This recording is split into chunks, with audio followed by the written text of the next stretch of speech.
Professor R. Asokamani, Director, Research and Development, Dhanalakshmi College of Engineering, Tam from Chennai.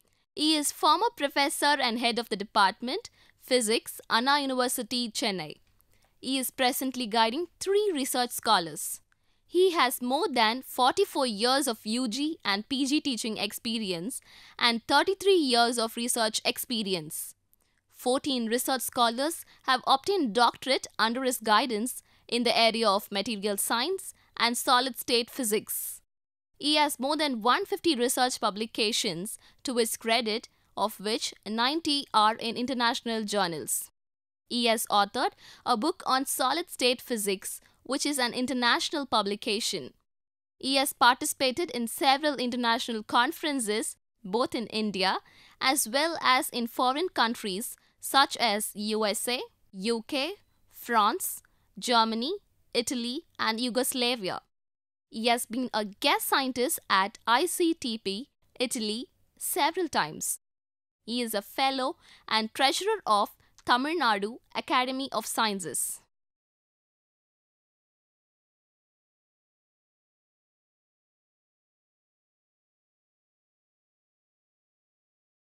Welcome to the UGC lecture series intended for the BSc Physics Honours students, and we are going through the section on geometrical optics, and the lecture number 8. This section on geometrical optics covers the syllabus starting from Fermat's principle, and in the last lecture we saw the cardinal points of a coaxial optical system and the graphical construction of image using cardinal points, whereas in this lecture we will be focusing our attention on thick lenses and determination of the focal length of a thick lens. So, the contents are thick lenses.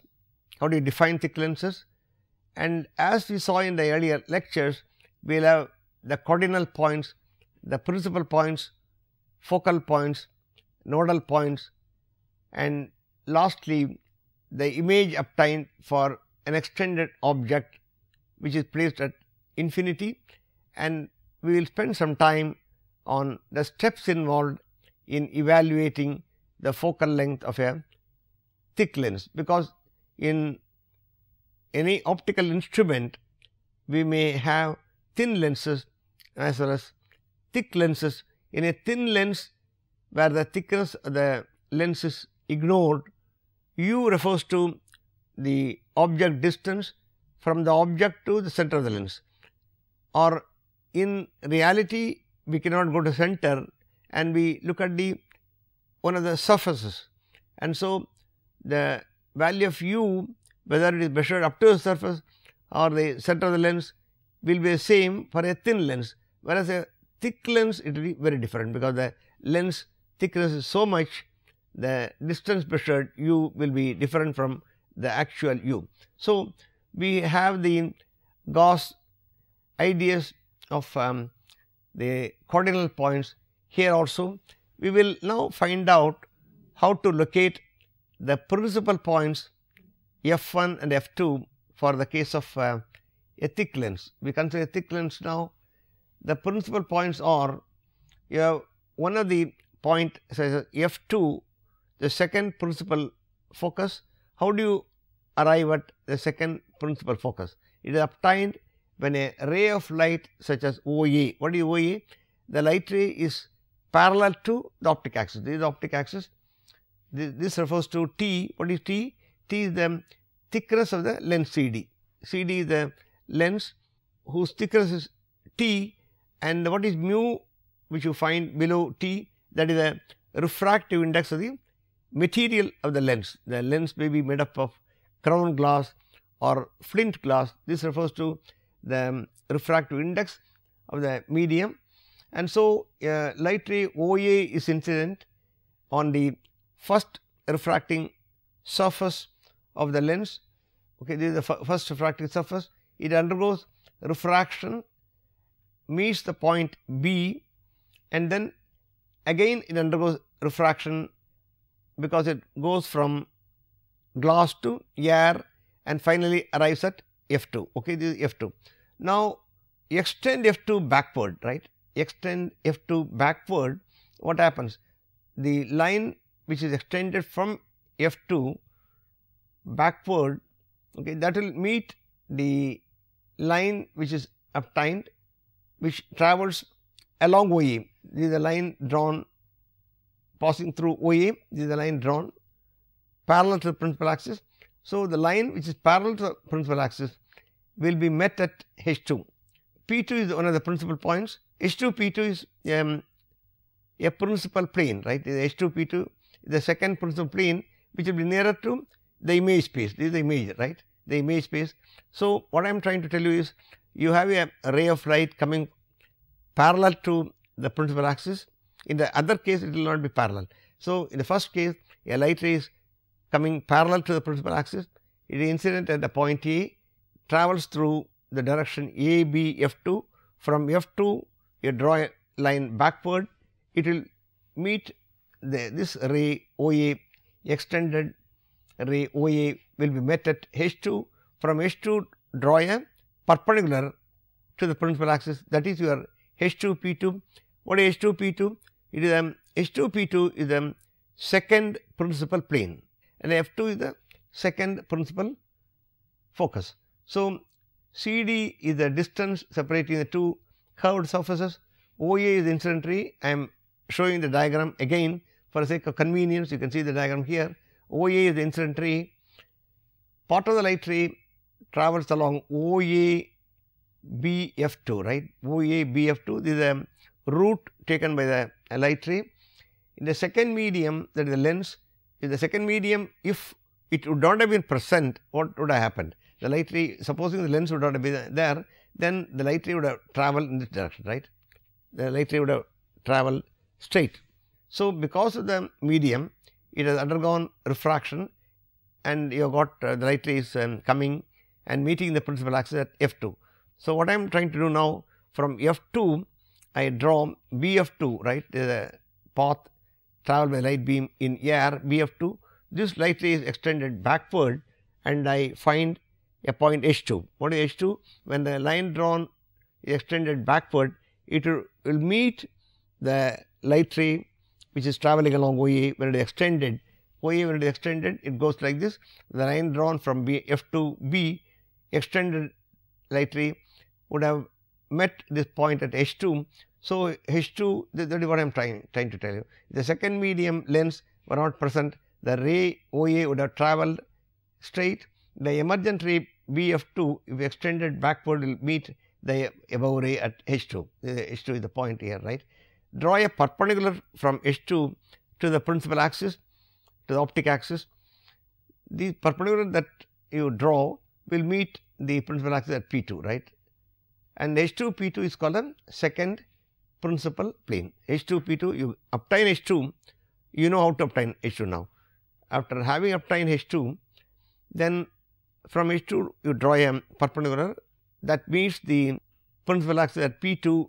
Therefore, H2 P2 is the second principal plane and P2 is the second principal point. So, so far what we have explained or what you should understood is how to obtain for a light ray OA, how to obtain F2, how it is obtained, not only F2, how to obtain the second principal plane, because we are talking about the principal points and nodal points, they are the cardinal points. Therefore, how to obtain the one of the cardinal points, namely P2. P2 is the second principal point. The two successive deviations of the light ray at two curved surfaces at A and B. So, the light ray would have undergone a refraction here, from here it undergoes a refraction and again B it undergoes again a refraction. There are two refractions that the light ray would have seen successively because it passes through a lens or equivalent to a single refraction is the important point. It is equivalent to a single refraction taking place at H2 at the principal plane H2 P2. What I am trying to tell you is you have got a light ray here, it undergoes a refraction, again it undergoes a refraction here. The refraction that the light ray undergoes at two places and arrive at F2 can be thought as if the ray is coming from H2 to P2. So, it can be replaced by a single refraction. By instead of two refractions the light ray suffers, the same thing can be arrived at, or the same thing can be, or the equivalent thing can be obtained by looking at the deviation caused by the light ray because of the plane H2 P2. That is the important point, H2 P2.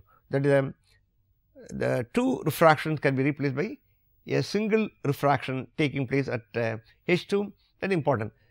Now, the refraction that will be taking place at H1 instead of H2.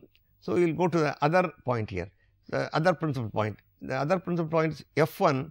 So, if the light ray is coming from T, right, the light ray is coming along this direction T or TQ, the incident ray is along this direction TQ, again parallel to the principal axis, it is incident at the point Q, then it undergoes refraction, emerges from the point S and arrives at the point F1, and F1 will be called the first principal focus.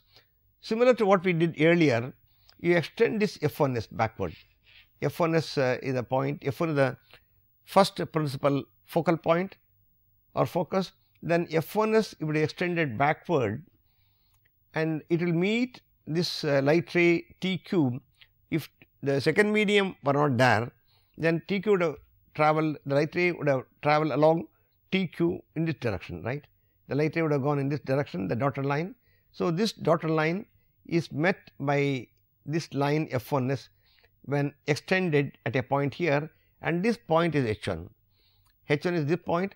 From H1, as we did from H2, from H1 you draw a perpendicular to the principal axis. This is the line drawn here from H1, you draw a line perpendicular to the principal axis. It meets the principal axis at P1. Therefore, H1 P1 is the first principal plane.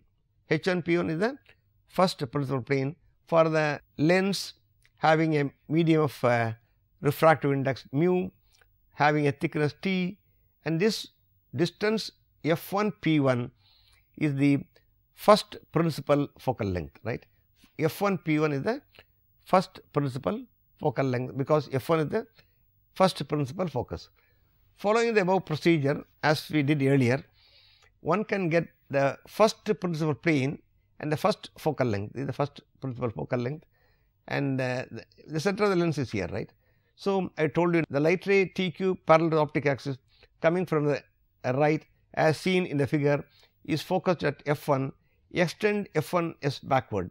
F1s backward is what I told you earlier.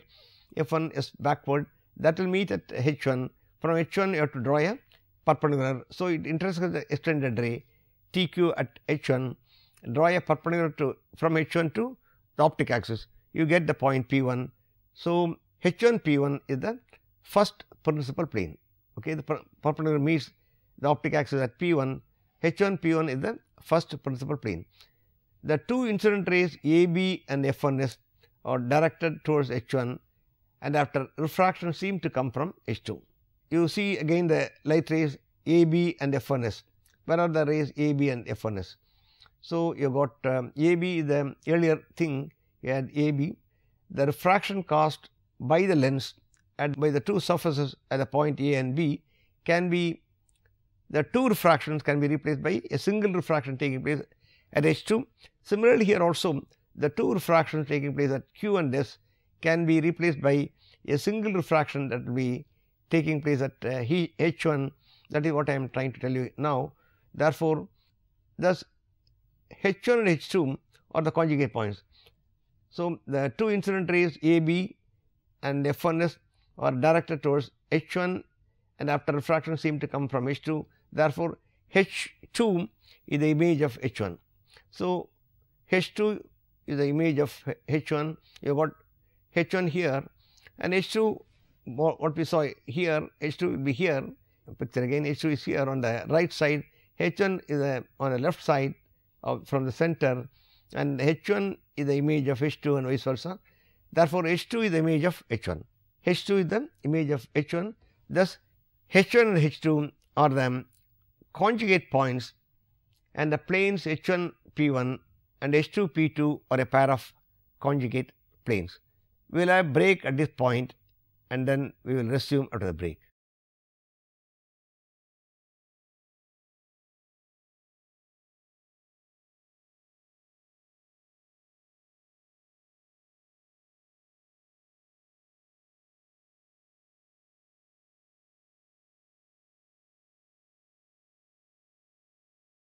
Welcome back to the break. I have been telling you about the principal points and the principal planes. I told you that P2 is the second principal point and H2 P2 is the second principal plane, whereas H1 P1 is the first principal plane and P1 is the first principal point. Now, we say that H1 and H2 are the two conjugate points. H1 and H2 are the two conjugate points, and the planes H1 P1 and H2 P2 are the conjugate planes. Where do you find H2 P1 and H1 P1?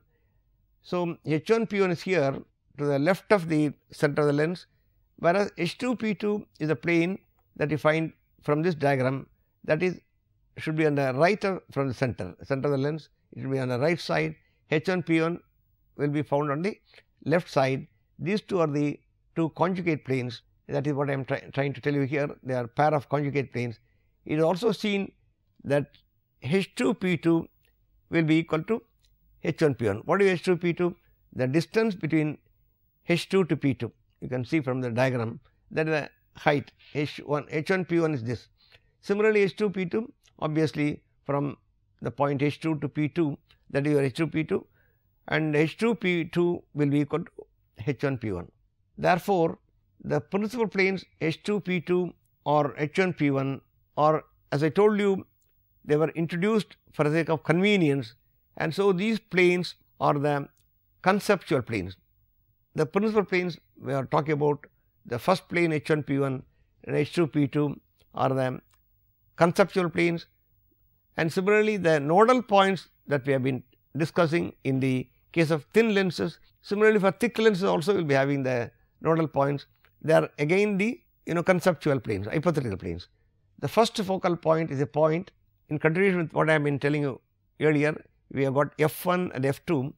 The first focal point F1 is a point on the principal axis of the lens, which makes the light beam to become parallel to the principal axis after refraction to the lens.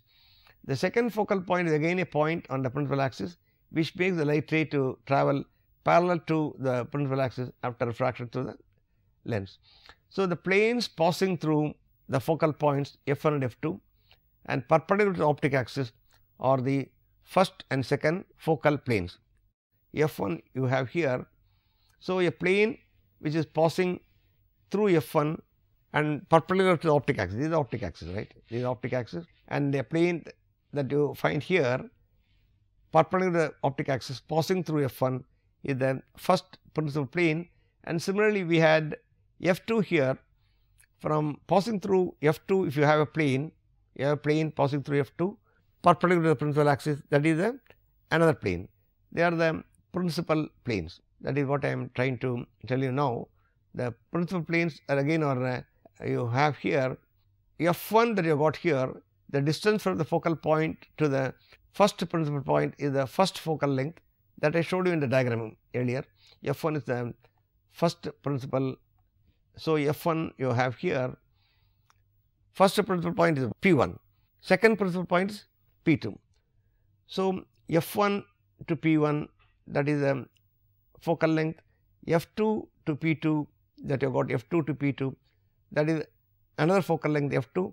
So, the two focal lengths F1 and F2 will be the same if the medium on either side is the same. Now, having said so much about the principal points, we pass on to the nodal points, and again the nodal points, unlike the principal points, do not produce refraction. That is the first point I am telling.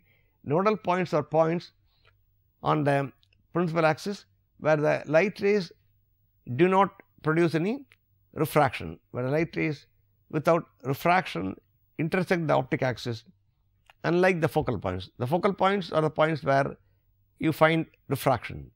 Nodal points are the points which do not produce any refraction. H1, B1 and H2, B2 are the nodal planes. At the nodal planes, refraction does not occur. This is the important difference between a nodal plane and a principal plane. In a principal plane, refraction occurs. In a nodal plane, refraction does not occur. The figure represents the thick lens and its cardinal planes. You see the figure here. In a thick lens, you have O prime, that is the object. Use the ideas of principal planes and the nodal planes to obtain the image in the image space from the object space. In the object space, you have got an object such as O prime. O is a point on the principal axis, and as we did in the case of thin lenses, again we will be considering 3 rays of light emerging from O prime, giving rise to image I prime, right. So, you do not look at all the light rays coming from O to O prime, but you look at the light rays coming from only from the point O prime, giving rise to a point image I prime. From I prime, you draw a perpendicular to the optic axis, and that gives the final image I prime, right. So, you have got I prime, that is the final image for the object that you have got here, such as O prime. So, whatever that is happening here will be discussed in depth just now. So, I will be telling you about the light ray O prime A, O prime F1 and O prime N1 and so on. The path taken by all these light rays through the nodal points and other points. So, I have been telling you about focal points. The nodal points are points which do not produce any refraction, and so we have the light ray OA, incident ray on the lens and gets refracted H2 and emerges at I. So, you look at the light ray OA from the diagram. So, OA, so the light ray is incident here, and it does not undergo any refraction, and similar to what I told you now, then the another light ray from the same point, it arises and meets N1 and meets the point at a point I from P2. So, the third ray will be again coming from O, incident at Q on the lens and arrives at B1 and finally meets I.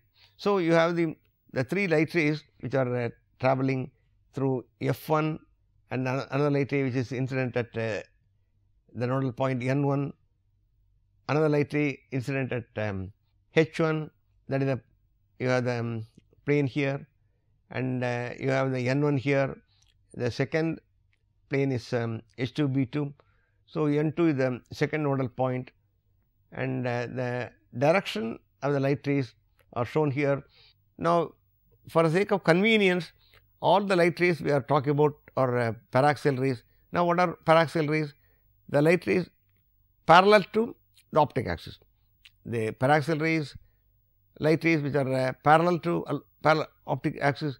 Parallel means what? The angle subtended by the light ray on the surface of the lens will be very small. But if parallel means if you have got a lens, the light rays are parallel, the angle subtended is smaller. If it is falling on the peripheral portion of the lens, you have got a lens here, the light ray is incident here, then it subtends a large angle. If it is incident at the optic axis, along the optic axis or parallel to the optic axis, then it subtends a small angle. If the angle subtended is smaller, then you can make sin theta equal to theta or tan theta equal to theta. So, we use the paraxial approximation. So, another paraxial ray O prime F1Q starting from O prime passes through the first focal point F1, and after refraction it passes through the lens, emerges at E. Another paraxial ray O prime N1 passes through the first nodal point N1 and emerges along N2D after refraction to the lens. The 3 emergent rays, they intersect at I prime, which is the image of O prime. So, let us look at the figure. O prime is the point I have been concentrating, and O prime is the point. What is O prime? That is the object. O prime is a point on the top of the object, O prime, that gives rise to the image I prime, right. O prime is the object here, that gives rise to the point I prime, that is the image, the inverted image that you have here. As we did in the case of thin lenses, from the point I prime, you draw a perpendicular to the optic axis, that gives you the point I. So, I prime is the final image. What we are trying to understand is, now we are trying to understand how the final image is obtained without talking about the lens, but on the other hand discussing about the refraction taking place at the principal plane and the what happens to the light rays at the nodal planes and so on. So, we are doing away with the lens system in the optical system. So, the 3 emergent rays meet at I prime, and that gives rise to the I prime, the final image for the object O prime. This is how the rays are passing through the optical system, wherein we talk about the principal planes and the nodal planes. So, we pass through what is called a thick lens equation. We will discuss about the thick lens equation, and then we will pass on to the steps involved in determining the focal length of a thick lens, which will be different from the focal length that you obtain for a thin lens. You know what is a focal length. So, the light ray which is passing through a lens will come to a focus, where a lot of heat will be generated, because all the light rays are coming to a focus. In a thin lens, the focal length will be different. For a thick lens, it will be different. So, we determine the cardinal points of a thick lens by assuming first that the object is at infinity, and then for the case of an object located on the principal axis at a certain distance from the system. So, we will have 2 points. We shall find that the computation would yield identical results in both cases. So, we have a object kept at infinity.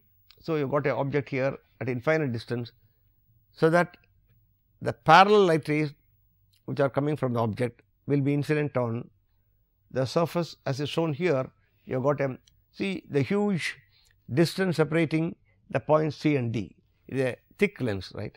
The thickness is T, it is a thick lens having a thickness T and refractive index mu, as we had earlier, and we are trying to see how F1 and F2 are obtained for a light ray coming from infinity. We will come back to these points in the next lecture. We will pass on to the summary session as far as the lecture that we had so far. The summary goes as follows: the positions of the cardinal points and the cardinal planes for thick lenses are obtained. The idea of cardinal points is extended to obtain the focal length of a thick lens. So, the questions are: define a thick lens. Question number 2, how do you obtain the cardinal points and cardinal planes for thick lenses? The question 3 is, how do you obtain the focal length for a extended object placed at infinity? Give the steps involved in the calculation of the focal length of a thick lens. With this, we come to the end of the lecture number 8. In the remaining lectures, we will see the steps which are to be gone through to obtain the final expression for the focal length of a thick lens. Thank you.